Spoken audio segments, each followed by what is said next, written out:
God is so often misunderstood by non-believers and believers alike. I find myself having to articulate quite often where my desire to love comes from, and I'm often amazed to see how many people don't understand the power of God's love in their life or in the world.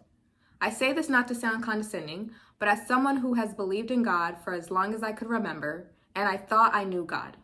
I thought I understood what God is love meant. The interesting part about choosing God is that there are levels to the relationship. It takes each and every one of us a different amount of time and a different set of experiences in order to open a new level of understanding. This is why it's imperative that each and every one of us have a personal relationship with God. Don't rely on other people, religious leaders, or the internet to shape your relationship with God. I've been a believer for over 2 decades, and I'm just now truly understanding God. And given another 2 decades, I'm sure I'll say the same thing then. But one thing that we all should be able to know and agree on is that God is love, and He asks us to love one another. So let's read in 1 Corinthians 13 what love is. Love is patient. Love is kind. It does not envy. It does not boast. It is not proud. It does not dishonor others. It is not self-seeking. It is not easily angered. It keeps no record of wrongs. Love does not delight in evil, but rejoices with the truth.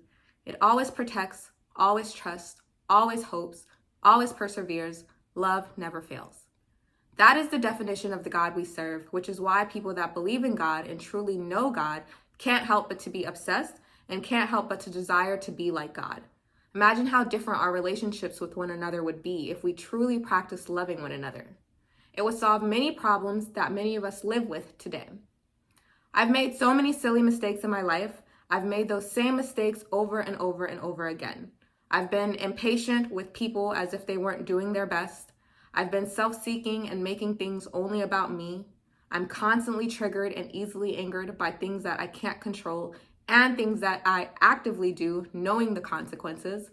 I've been the exact opposite of God, and still He always loves and protects me.